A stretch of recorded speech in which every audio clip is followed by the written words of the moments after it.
Hello everyone, এই কোশ্চেনটা NEET 2024-এ এসছে। ঠিক আছে, এটা 2024-এর কোশ্চেন। তো এখানে ডিসপ্লেসমেন্ট দেওয়া আছে, দেখো এখানে পজিশন এক্স বলে দিয়েছে। ঠিক আছে, এটা টাইমের সাথে একটা রিলেশন দিয়ে দিয়েছে। তো এখানে ratio of its initial velocity to its initial acceleration বের করতে হবে। তো এইটাকে দেখো তোমরা এইভাবে করতে পারো।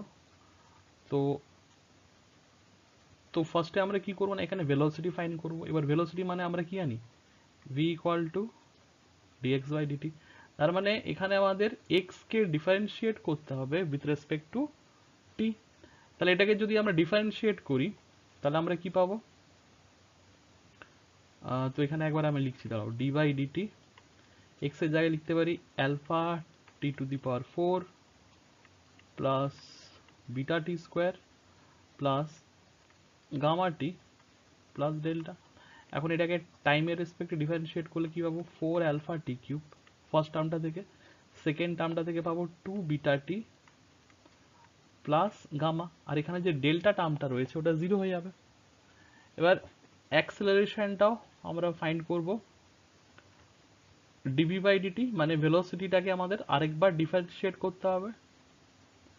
ঠিক আছে, তো এটাকে যদি আমরা ডিফারেন্সিয়েট করি তো কি পাবো, 12 অ্যালফা টি স্কোয়ার এখান থেকে, তারপরেরটা হয়ে যাবে প্লাস 2 বিটা।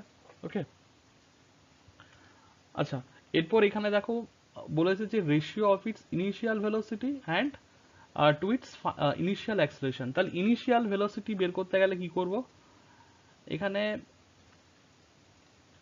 টি এর জায়গায় আমাদের জিরো পুট করতে হবে। তাহলে অ্যাট টি ইকুয়াল টু জিরোতে ভেলোসিটি ফাইন্ড করব, and at T equal to জিরোতে অ্যাক্সেলারেশন ফাইন্ড করব। তাহলে ভেলোসিটি অ্যান্ড অ্যাক্সেলারেশনের ratio at T equal to জিরোতে বলেছে। তাহলে এখানে যদি টি এর জায়গায় যদি আমি জিরো পুট করি, দেখো প্রথম টার্মটা জিরো হয়ে যাচ্ছে, এটাও জিরো। তাহলে এখানে আমরা ভেলোসিটি থেকে গামা পাবো, আর যেটা অ্যাক্সেলারেশন আছে ওখানে যদি at T equal two zero substitute করি, এখান থেকে আমরা পেয়ে যাবো 2 বিটা। তাই তো এই টার্মটা জিরো হয়ে যাচ্ছে। তাহলে ইনিশিয়াল ভেলোসিটি অ্যান্ড ইনিশিয়াল অ্যাক্সেলারেশনের রেশিওটা দাঁড়াবে গামা বাই 2 বিটা। তার মানে এখানে অপশনে যাবে অপশন ডি।